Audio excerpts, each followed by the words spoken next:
Want to learn this? If you do, stick around till the end of the video. Well, before we hop into this tutorial, I know I be saying I'm gonna be consistent, but it never happens. So just take my word this time, and I'll actively be posting, I hope. So yeah, I would like it if you guys dropped a like on this video. Follow me on either Instagram or TikTok. My socials will be down below. Subscribe if you're new, and let's drop right into this tutorial. So first things first, what you're gonna need is sapphires and very basic After Effects knowledge. So right now, I'm in my comp, I have my clip placed down. If you guys haven't seen the Trendsetters music video featuring Shaw G's and Jay Hound, I did this effect where he's scribbling on the screen, warpy sketch line going across. I don't know how to describe it, but you guys see it on the screen. That's the tutorial I'm going to be teaching. A lot of people want to know how to do it, and it's been pretty popular effect in the music video editor community. So yeah, I'm gonna show you guys how to do it right now. So now what you want to do is bring out your masking tool, which is on the top left right here. Go into your clip. You can duplicate it if you want. You don't really have to. So basically he's doing a hand gesture, and on the finger that's pointed out, as you see here, we're going to use our mask tool and make points till his hand drops down, as you see in the clip. Now I'm gonna follow his lead using the mask tool. So now we're gonna add the points. As you see here, I'm going frame by frame so we can know exactly where his finger is going to, and it won't be delayed or ahead of the movements that he makes with his hand. So here we stop right here, and we can also just, have it fade out here. So I'll place a marker just to remember that for later. So now we have this little M outline that he made with his finger using the mask tool. Now what we're going to do is go to our effects and presets and type stroke.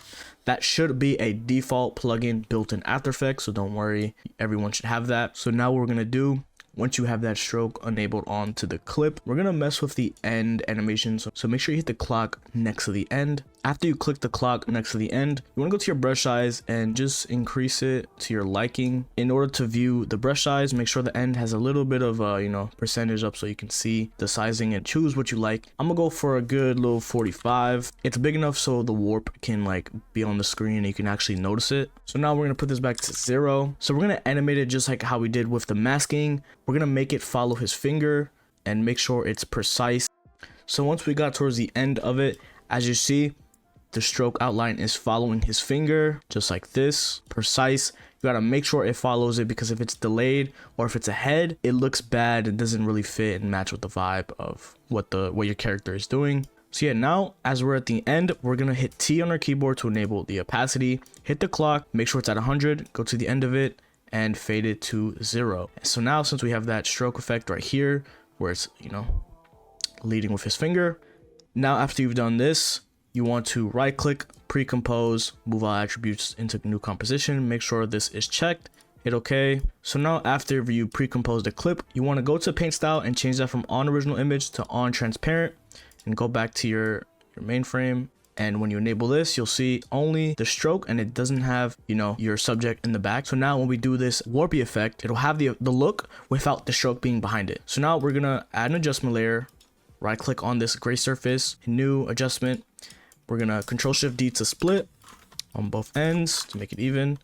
And now it's already here, but we're gonna type distort chroma right here. So here's how that looks. We're gonna change the blur lens to 23 and the amount to 0.30. Matte from layer, put that to the scene with the stroke, and change the source to effects and masks. You can also put the lens to match the stroke as well, so you get this more embossed effect with it.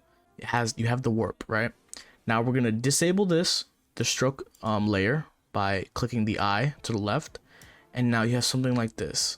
Now it's not too noticeable. You want it to be more noticeable, and you can kind of just mess around if you don't like the normal stuff I gave.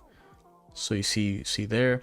And now to make it more seeable, you can add some tritone, do the same thing with the mask, put it to that layer, effects and masks. And the scene is green, so we're gonna add a dark green to it and just fade it a little bit like that.